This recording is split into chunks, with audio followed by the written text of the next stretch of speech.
Please please একটু বোঝার চেষ্টা করো। তুমি তো সবটা জানো। ও তোমাকে কিডন্যাপ করেছিল, তোমাকে তুলে নিয়ে গিয়েছিল। প্লিজ প্লিজ তুমি ওকে বিয়ে করো না। আর ও তোমার সঙ্গে এত অন্যায় করেছে, তারপরও তুমি ওকে কেন বিয়ে করতে যাচ্ছ? প্লিজ প্লিজ একটু বোঝার চেষ্টা করো। আর আমি তো তোমাকে রেসপেক্ট করি, তোমাকে শ্রদ্ধা করি। আমি তোমাকে ভালোবাসি। হ্যাঁ মেঘ, আমি তোমাকে খুব ভালোবাসি। একটু বিশ্বাস করো আমাকে please. Please believe me, I love you so much. আমি শুধুমাত্র তোমাকে চাই। আমি নিঃশর্তভাবে তোমাকে চাই, শুধুমাত্র তোমাকে চাই। তুমি এক কাপড় আমার বাড়িতে চলে এসো, আমার আর কিচ্ছু চাই না। আমি শুধুমাত্র তোমাকে চাই। I love you Mehak, I love you so much. পর জন্ম বলে তুমি কিছু মানো?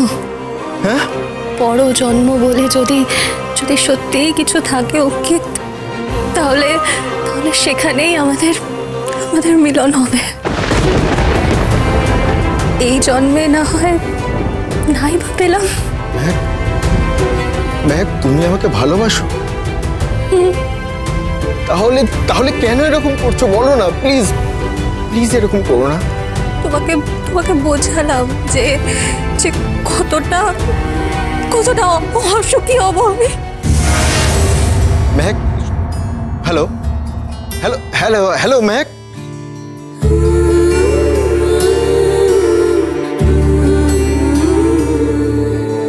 উড়ছে মানুষ, উড়ছে ফানুষ, সিলিং ছুঁতে চাইছে সুখে। হ্যাঁ মেহক, আমি তোমাকে খুব ভালোবাসি। একটু বিশ্বাস করো আমাকে please. Please I love you so much. হলুদ আলো খুঁজছে রাত গভীর। আমি শুধুমাত্র তোমাকে চাই। আমি নিঃশর্তভাবে তোমাকে চাই, শুধুমাত্র তোমাকে। তুমি এক কাপড় আমার বাড়িতে চলে এসো, আমার আর কিচ্ছু চাই না, কিচ্ছু চাই না। আমি শুধুমাত্র তোমাকে চাই। পর জন্ম বলে কিছু মানো? পর জন্ম বলে যদি সত্যিই কিছু থাকে অঙ্কিত, তাহলে সেখানেই আমাদের মিলন হবে। গল্প বলি, গল্প একটা গল্প বলি, গল্প এই জন্মে না হয় নাই বা পেলাম। একটা গল্প বলি, গল্প। আপনি শুনতে পাচ্ছেন? আমি কি বলছি আপনি শুনতে পাচ্ছেন? শুনতে পাচ্ছেন আপনি? আপনি দেখতে পাচ্ছেন আমি পঙ্কজ খাসনবিশ বলছি। আপনি আমায় চিনতে পারছেন?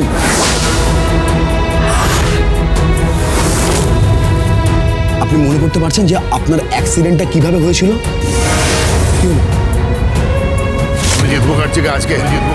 আজকে শিখিয়ে দেবো। আপনি মনে করতে পারছেন কি হলো? বলুন আপনি মনে করতে পারছেন কি হলো? আপনি জোর করবেন না, ওনাকে ছেড়ে দিন না, বাবার কষ্ট হচ্ছে। প্লিজ লিখুন, আমাকে আমার কাজটা করতে দিন।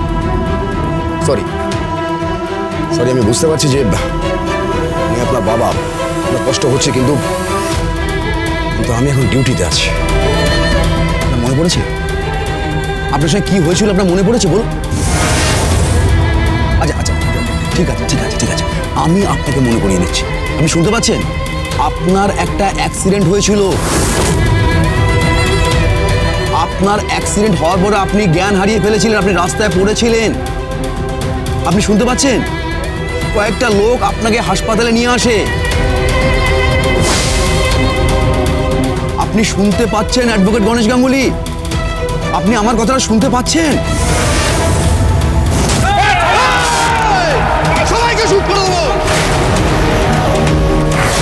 করবি তুই? ওরা যেরকম মুখ চলছে, তাই না?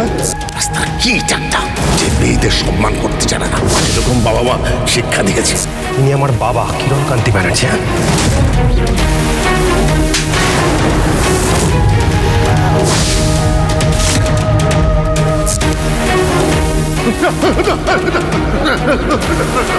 বগুড়া নইলে কিন্তু পুরো বস্তিতে আগুন জ্বলবে।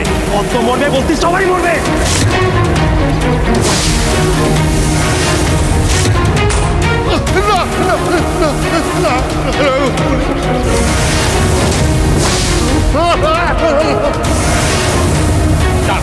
পুরো মাথা আওয়াজ কর, ডাক ডাক।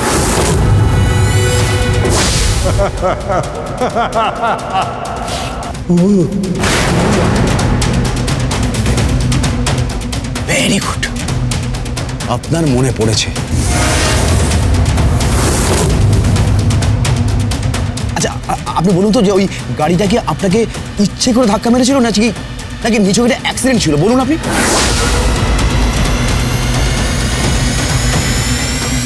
আপনি বলুন, আপনি উত্তর দিন অ্যাডভোকেট গাঙ্গুলি।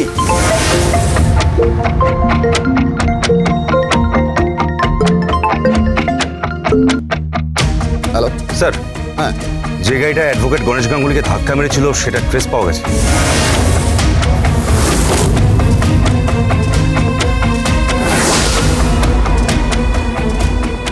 গাড়িটা বেনামে কেনা স্যার, কিরণকান্তি ব্যানার্জির কোম্পানির নামে।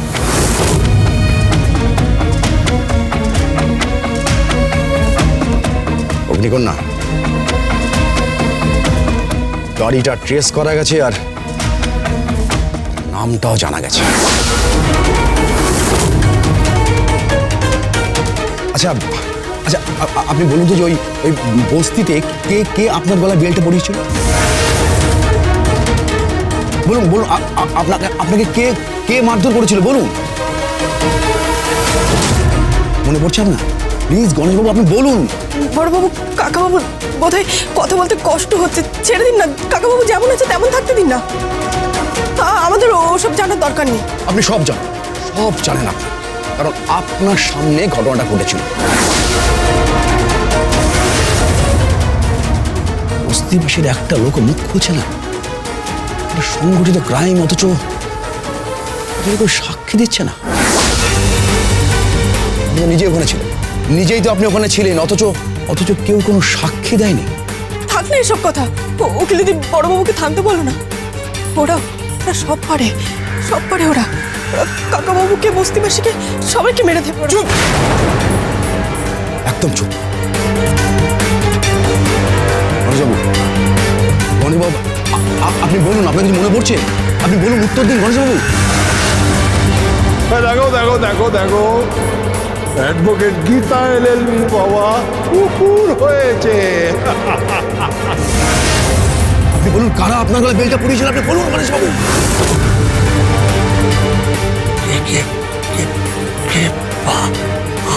কৃপান।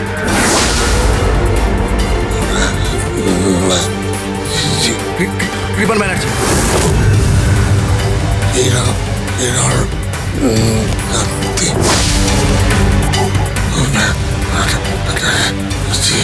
কিরণকান্তি ব্যানার্জি। আমি স্টেটমেন্ট পেয়ে গেছি। না, আপনার বাবা সজ্ঞানে স্টেটমেন্ট দিয়েছে ওই কৃপন আর কিরণকান্তি ব্যানার্জি।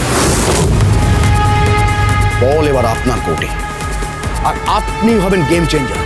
ওই লোকগুলোকে আপনি কোর্টে নিয়ে চলে আসবেন, টেনে হিঁচড়ে কোর্টে নিয়ে আসবেন আপনি। বড়বাবু, উকিল দিদিমণি কি করবে?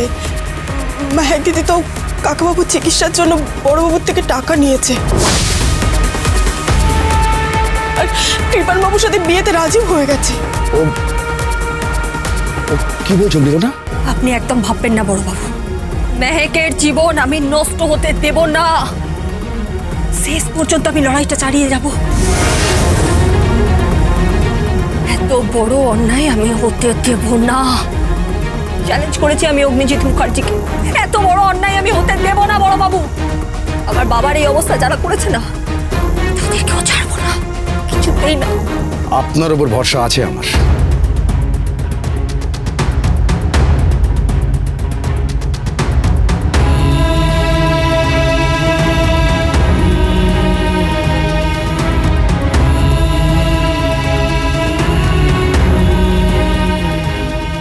বাবা,